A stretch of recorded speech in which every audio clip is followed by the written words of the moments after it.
delivery with my parts to the last 500i that I got on the bench. So I'm going to do a live here between customers at the end of the day and see if I can show you the whole process. Depending on if everything goes smooth, roughly half an hour to 45 minutes to reinstall and calibrate and get everything squared away. So let me guys get you set up on the tripod here, and I'll dig right into it and show you how it's done.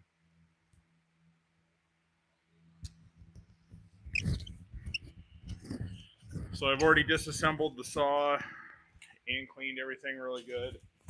So that in itself right there is about an hour's worth of work just to get everything disassembled and cleaned. This particular saw was completely filthy, so it took longer than I wanted it to, but that's just how it is. And when I do these top ends, everything needs to be cleaned. The reason we're replacing this top end, you probably can't see it, but there is a chunk right inside there. Let me grab my flashlight, see if I can show you a little better.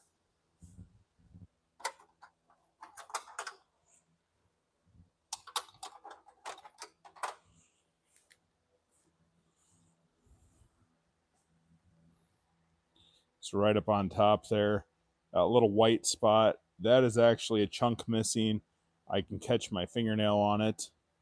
So we do not want to see that on a cylinder. I've tried cleaning it up, and it's a pretty good gouge in there. So that's why we're replacing the top end on this. And there's a little bit of a compromise around there too. So just want to make sure everything's 100% for the customer. So we are replacing this whole thing. I do have to scab a few parts off of this little piece right there. And then I'm going to take the decomp valve off. I always throw a new spark plug on there. They're cheap enough.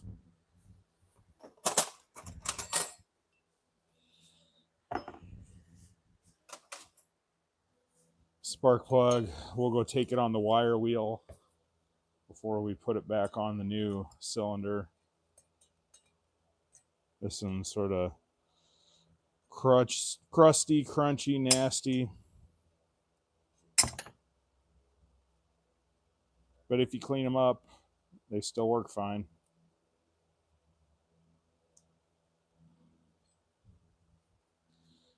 So this guy's had a rough life, but let's go clean it up really quick.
So cleaned up pretty nice.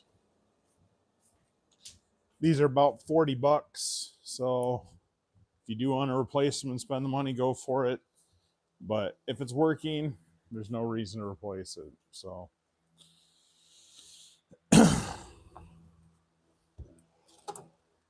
got the new package here.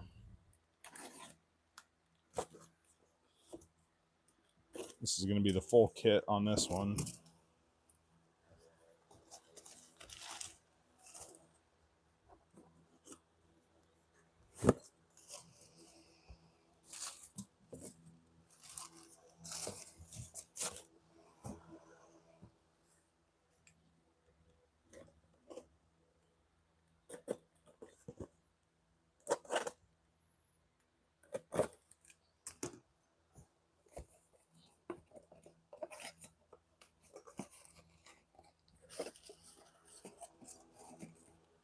All right, so I got the little baggie of parts. That's going to have your needle cage, your wrist pin, and 2 circlips.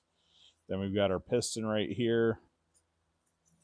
Obviously, it says Stihl on there. This is OEM stuff.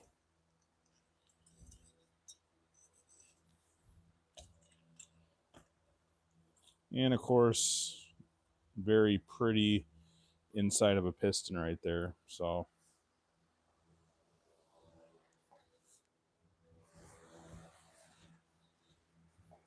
we'll go ahead and throw the decomp valve on this since I'm thinking about it.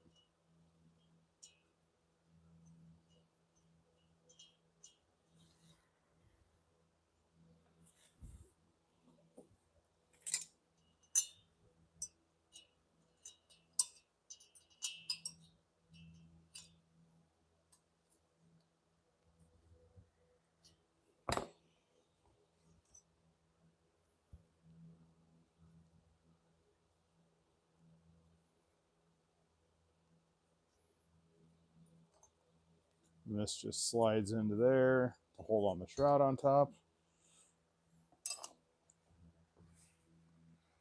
All right. Now let's get into taking the old piston off. So I use these little picks right here. That is the way that I found that is the easiest to get this off. You're just going to put that right underneath there. These, I don't reuse them once they're in there. I always put the new ones on from the factory, but they will go flying.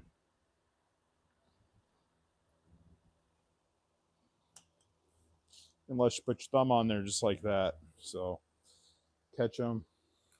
I got a pile of them saved there. Now what you're going to do is you're going to push on the other side opposite of what you just took off. You're going to push that wrist pin out. Sometimes they get stuck, so I just tap them with the hammer a little bit.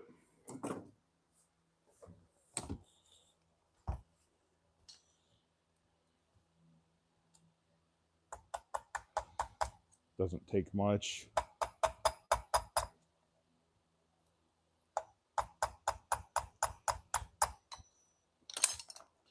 And just like that,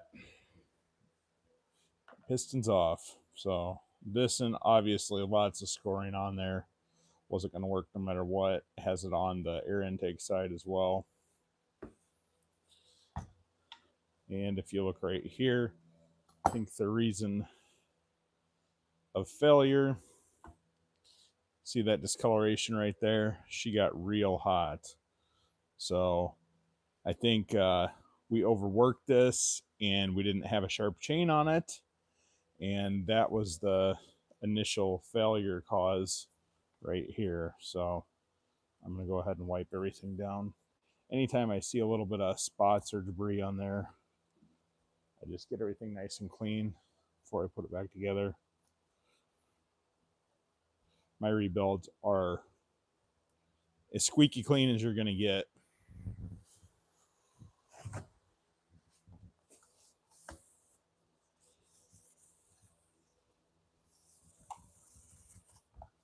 So obviously it has lubrication. This is a Echo Red Armor that they had that's sitting at the bottom of the case there. So there was a lot of lubrication in there. But something to keep in mind about lubrication, if you overmix, like some people want to go heavy with it, you can actually create problems of lean run issues because the oil is too thick mixed with the gas and it doesn't lubricate the piston correctly, so you end up having this problem where it overheats. You can obviously see there, and on the crank. This is structurally sound. It's not going to be an issue, but that is a tall tale sign that somebody overheated their unit. So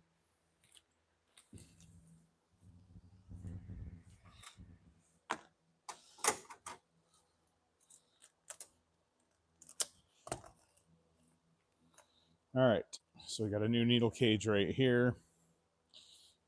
Obviously the old one's right here. I mean, it would probably be fine, but the kit comes with a new one, and if you got everything tore down, why wouldn't you replace this? So this is just Stihl multi-lube grease. You can use any high temperature grease. I just liberally apply it there. That will hold it in while I'm putting everything together. Give it a little bit of lubrication.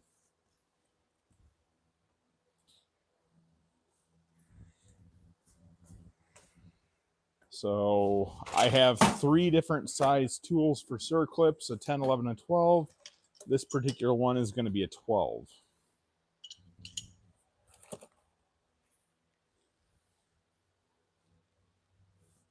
So here's my tool right here. Notice the part number 5910-890-2212. It's a 12. So these circlip tools are really nice if you guys have never used them before. They've got a magnet on one end right here. You can pick up your circlip. Now what you're going to do, take the side with the gap right there, flat side like that. Look inside here. There's a little nub right there. That is going to go on the flat side. So we're just going to put this in here like that, push it down. It's all the way down at the bottom, compressed, ready to install. I'm going to take this. We're looking at our piston. There's an arrow right there. That's going to be your exhaust side. So we're going to be working off the fan side, so flywheel side. So we want to put it on the clutch side. So arrow that way. We're just going to lean it against there, push it into place. Usually they go the first time. Sometimes if you don't have it sitting on there right, it won't go in. It'll just fall out. So just keep that in mind. But we are nice and tight there. I always double check with my screwdriver to make sure it's seated in there and it's not loose. Just like the dentist comes around after the dental tech cleans your teeth, you're just going around double checking their work, make sure it's good. That's all I'm doing here. So I got my wrist pin. I'm going to lubricate it. We've got some press fluid, just some lightweight oil, just enough on there to reduce the friction. So again, exhaust side that way. So we're going to set that in there. Just work it back and forth until it finally drops in. It's a tight fit, so it has to be perfect. Just like that. Take your screwdriver, push that wrist pin in the rest of the way. We're going to take our tool, get the magnet end on there again.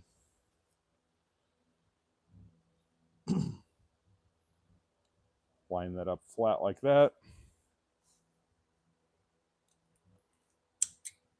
Got the magnet out of there, got the rounded end in there, ready to push that circlip in. You can see it sitting in there. So again, hold it on there nice and tight. It's got to be square. Hear a snap, and it's in place. We'll just double check our work. That is good to go.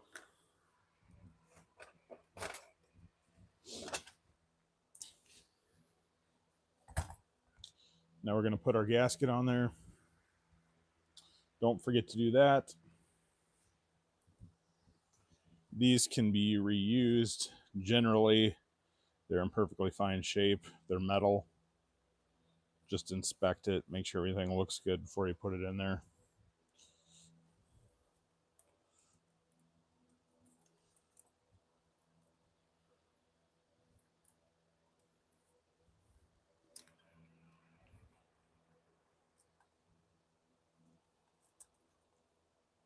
All right. I got my block here. This is just going to hold up the piston while I'm pressing down on it.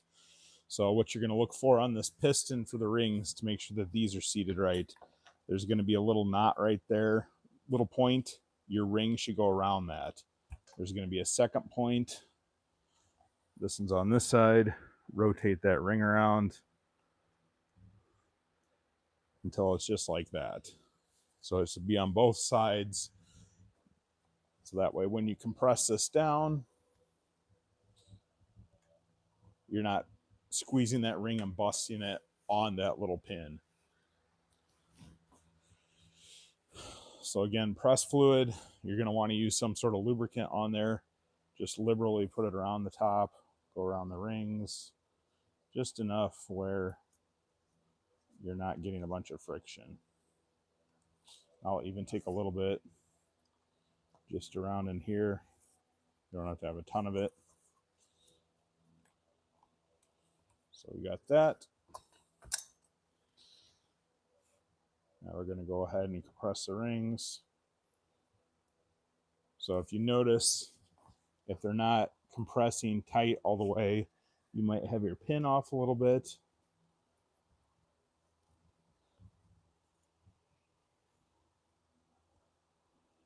All right, so we got that. We're going to set the cylinder on top. We've got the rings pinched. We're going to push down and release at the same time, and it slides right over it.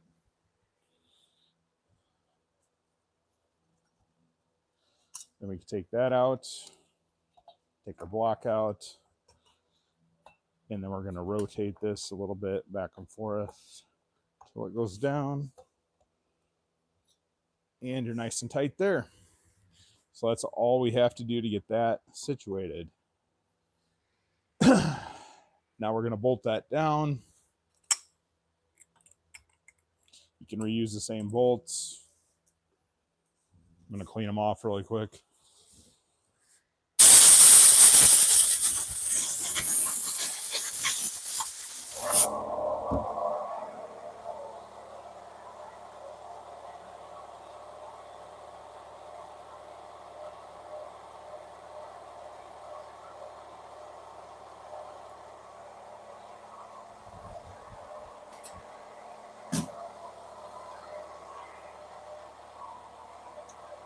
We're going to use some tweezers here.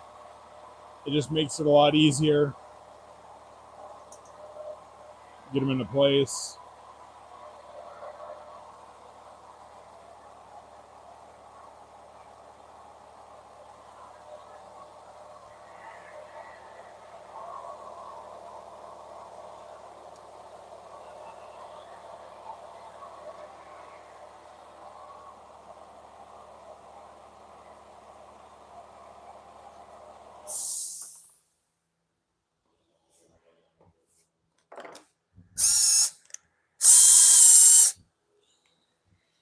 All right, so we got those there. Just get them started.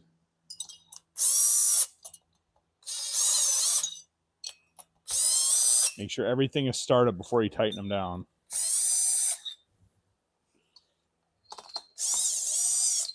I use my Impact. It's a really crappy Menards one, but the reason I use this is because it doesn't put too much torque on it. So even if I have it as hard as I can, it's still not going to over torque it.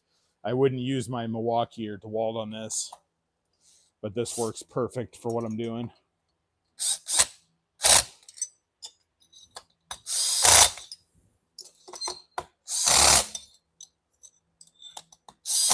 soon as it starts to rattle, I stop. I'm almost at torque. You can use a torque wrench. I've done enough of these to know where I'm at. So my scrunch, just like this.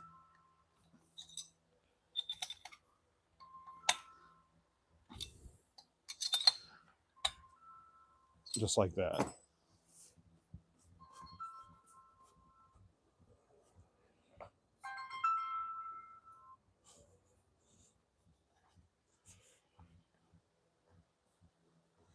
So now we got that on there. So we can throw the muffler on here. Doesn't really matter which side you start with. So you got your exhaust right here. This plate goes right there. It's going to have your gasket on there.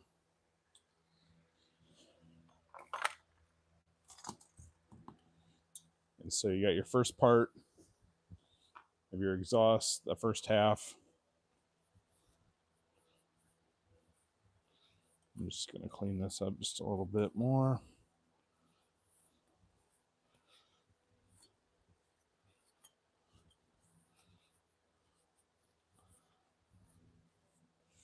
So if I lay it on its back like this, if I do the exhaust side first, I can lay it upright, so then I can align all my holes so everything fits nice and neat. And I'm not getting frustrated because everything's sliding around. So get them both started before you tighten them down.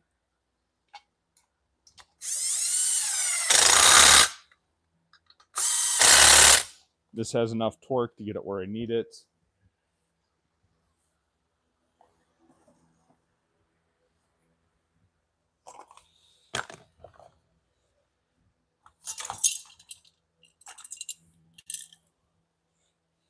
All right, so we'll put the cover plate on. This one I need to put a gasket on there. I don't have it, so I'm just going to put this on there for now to show you.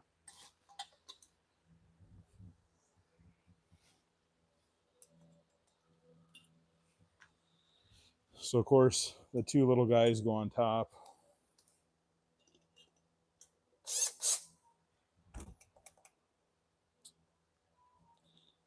You have a washer that goes on these by the dog ears.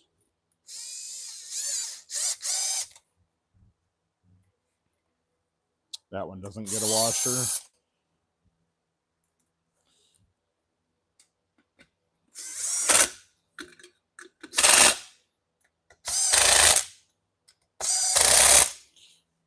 And that's how we put the muffler back on.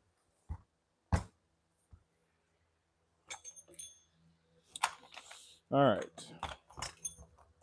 Now we got the handle assembly. Get this guy on here. So this is sort of a pain. They've got the extended West Coast dog ears on there, so it doesn't sit like my other ones normally do on the bench.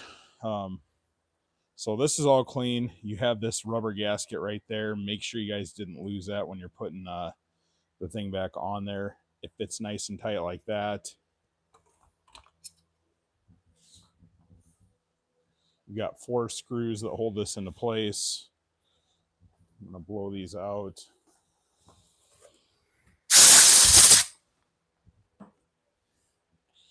So the one to pay attention to is on the top right here. This one has that little barb on there. So I'm going to clean this off really quick.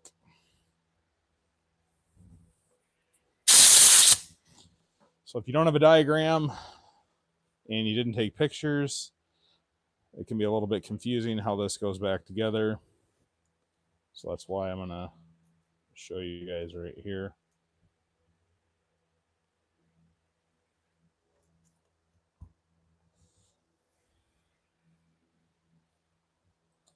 So that just sits right on there like that. Goes in there, and then that little screw goes on the top just like this. So I just like to get everything sat in place, and then I'll go around and tighten everything. But I always blow out the screws because they usually will get debris packed in there, and if they do, you don't want to round off your bit trying to get them in place.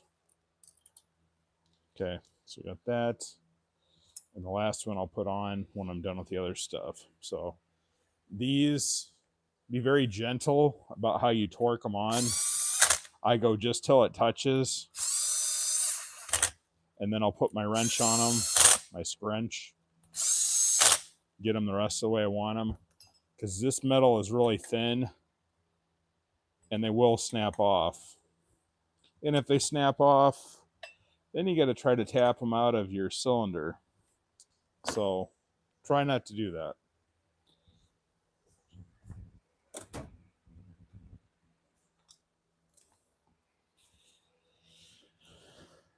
Get this tightened down, and we'll go on to the next one.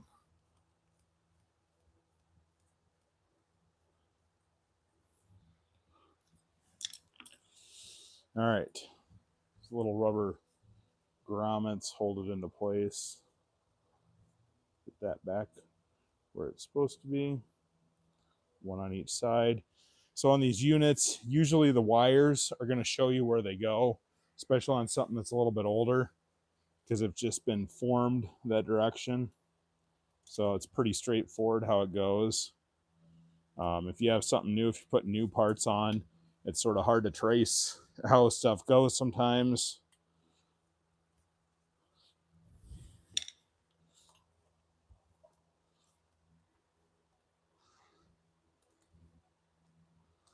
All right.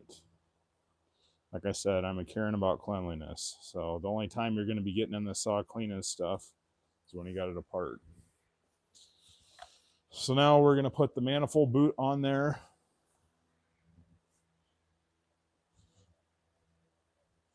You got two different ways it can go. It's going to go on this side. The fatter side is going to go out. These particular ones do not have a clamp on them. Don't know why, but they don't.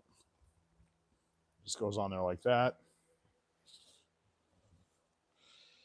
Now we're going to get the tank put back on. So this can be a little bit challenging. Got a couple things we need to do here.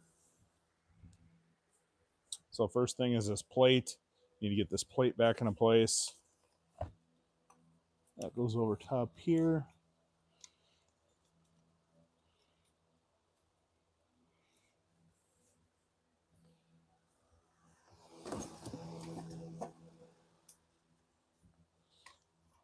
So I can show you guys how it's done. Just pull on it. Just be careful with it. It's okay to pull on it, but don't tear it. Don't poke it. So, and you got a screw.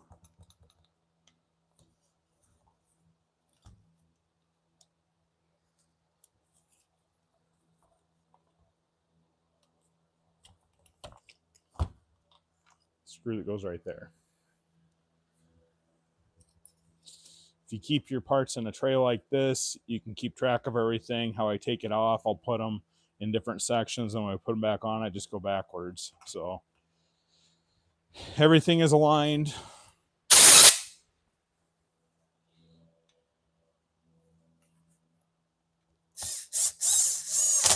I don't know why there's not one on the other side. But there's not. It just pushes into place like that.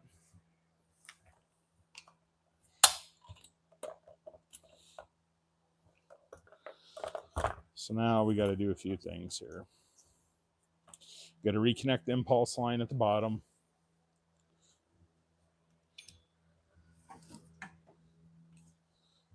Your long needle nose.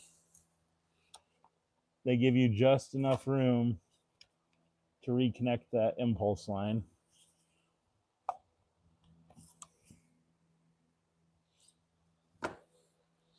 Got that. Now you're sort of putting a couple things together here at once. So we got to hook up our fuel lines.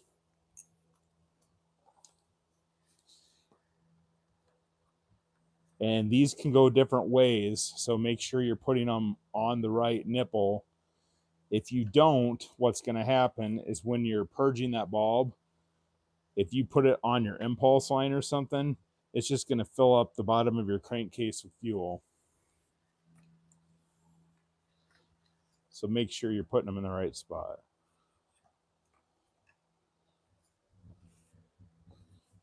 Like I said, this is tight quarters here, but you do have enough room to work. Just make sure that they're on all the way and don't puncture them when you're doing it.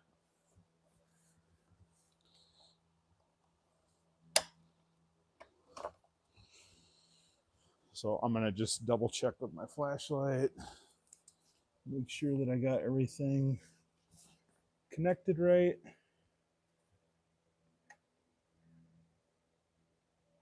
Because you'll know right away when you go to run it if something's not working right. So now we're going to pull this manifold through the rest of the way. Just like that. Going to rerun our wires.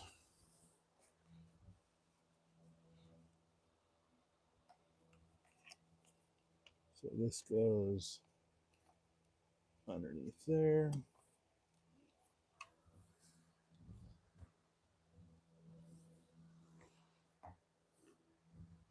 I've got a rounded end tool, nice and smooth here.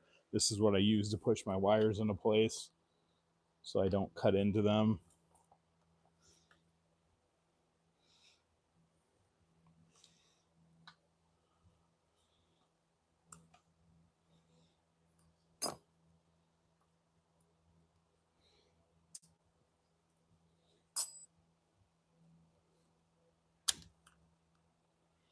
Everything's got a spot.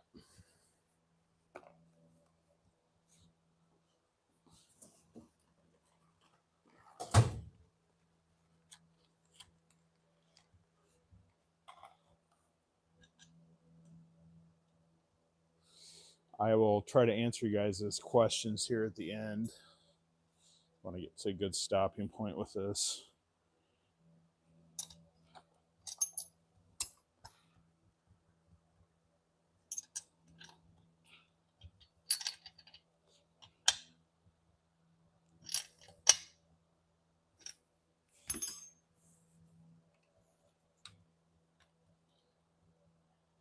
Make sure that's pushed on there tight. That's the black one, goes into the very first one. And then if you just look how this wire sits, like I said, it'll pretty much tell you how it goes in there.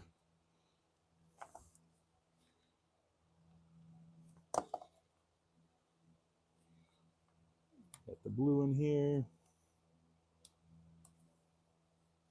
Got that connected. This little black wire goes in this groove right here.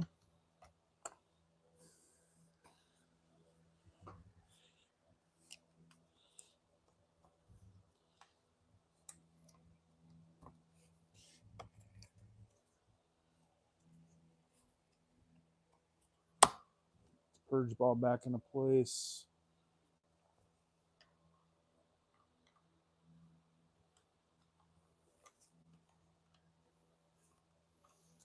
Got that there.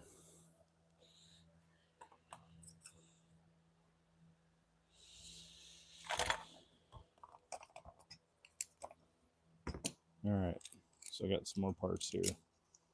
Since we're going plastic to plastic, it's going to be this guy with the coarse threads.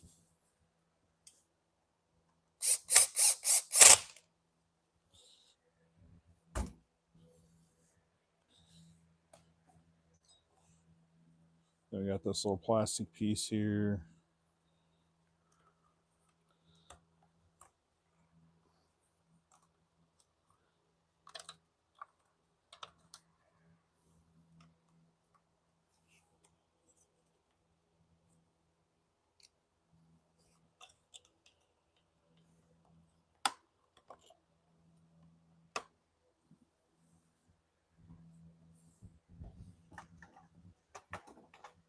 Does have one little screw that holds it on here.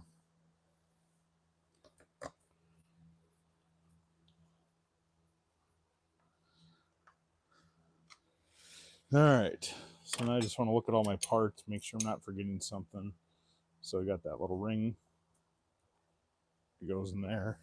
Those like to fall out when you're doing this until you get everything situated.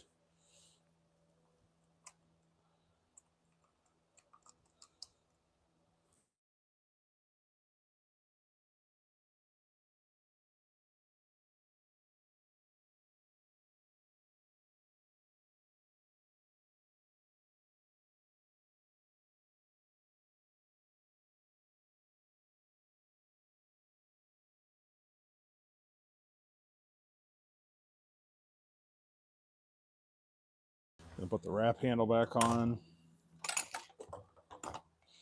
So these are a little bit of a pain too.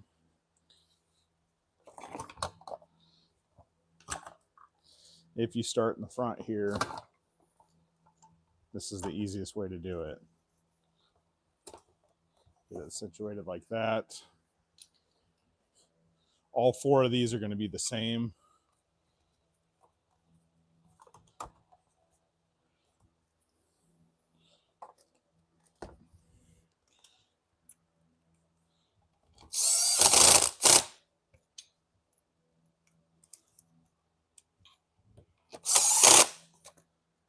Got that.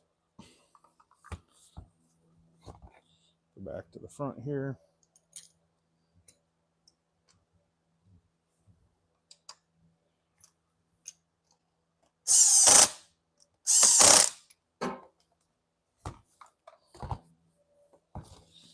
Put our AV on.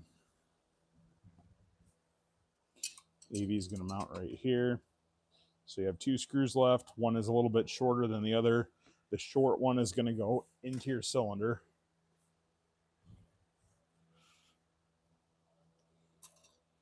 And they are fine thread. So if you're using coarse thread, you're using the wrong one.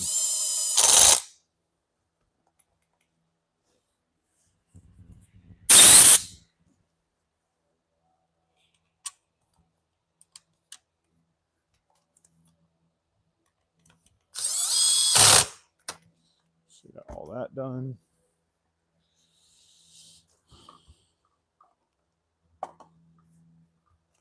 Get the recoil assembly. This was so filthy. I tore everything apart, cleaned it. My ultrasonic cleaner blasted it out. This whole area was completely packed full of crap. It was one of the worst saws that I've seen.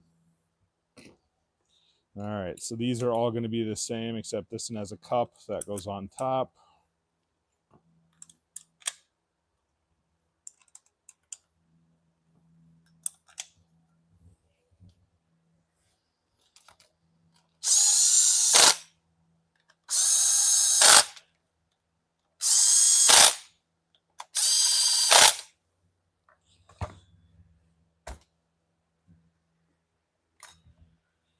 We got the shroud.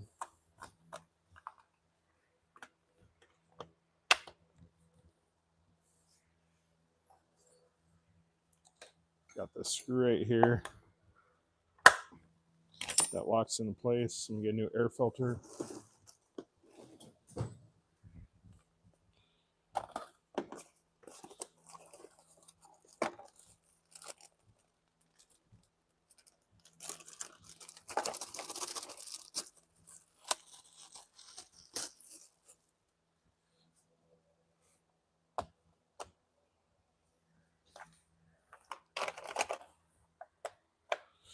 All right, let's do a parts check. So I'm going to scour my workbench here. Got the old cylinder, don't need that. No screws anywhere on that.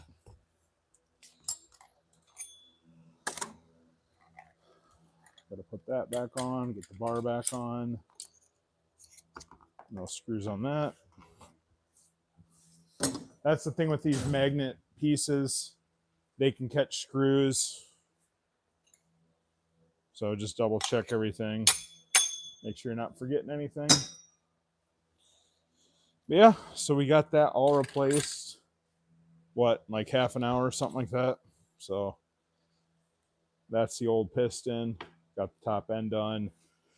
Now, if you guys want to see how to do the calibration, I'm not going to show you right here, but I did a video a couple days ago. So I have a short out there that shows you how to do it. And I did a full-length video. The full-length video is going to show me using the MDG1.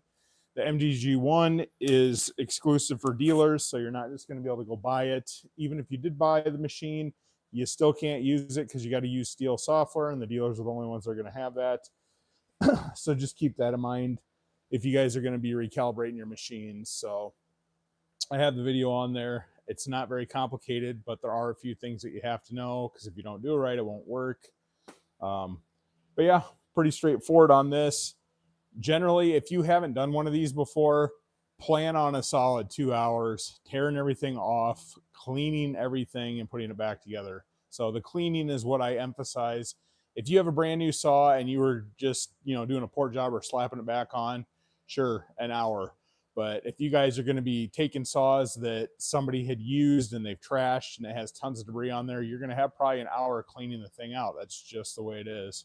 So I'm not going to put anything back together that's dirty, because you're going to end up having more problems with it. Or if you get some debris in the crankcase or, something like that. So do it right. Everything's off. Just figure that into your bill. Customer's going to pay for it anyway. So if you've never done one of these before, I've got several videos out there besides this live that I've done, showing you how to do this step by step.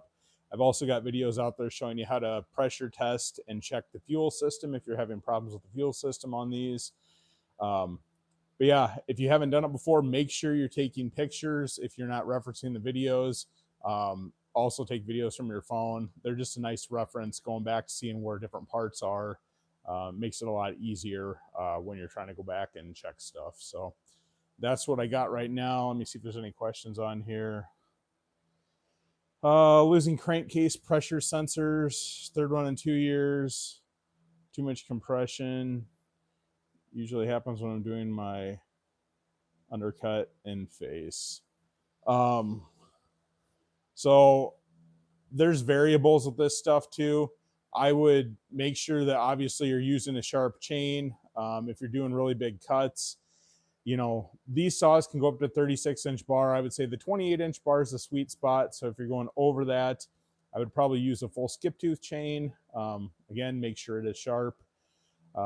There's a bunch of different things that can be causing issues with the saw, but I would definitely check your air filter. Air filters on these. If you have a clogged air filter, you're going to have intermittent running issues. That's just the way it is. These guys are pressurized fuel systems. So if you have any debris around, like let's say the fuel cap lid where it's letting some pressure escape there, you're going to be having problems with the running issues as well. So just keep all that stuff in mind. But cleanliness is key on this saw and any other saws. I see most of the stuff that's coming in for top ends is stuff that's completely filthy, has been neglected, and there's probably a reason for why it's in my shop. So I rarely ever see anything bright and shiny in here that's well taken care of. So those guys know how to service their stuff, they maintain their stuff, and they don't have issues like this. But yeah, it's a saw, it's made to use, and of course it's going to get dirty, but clean it up just like anything else. So that is all I've got for you guys today. I hope you found this video helpful. Again, reference my other videos. I've got a full top end video. I've got a couple of them on there on the 500i's. I've got the fuel injection video, pressurizing the fuel tank, checking all that stuff out, make sure everything's working. And then, of course, the calibration on these, which a lot of people don't know about. There's not a lot of information out there. So check out all those videos if you have a 500i saw. It'll just help you familiarize yourself with it a little bit and see some of the things that I see in the shop and what I do to overcome those. So thanks for watching. I hope you guys have a great rest of your evening.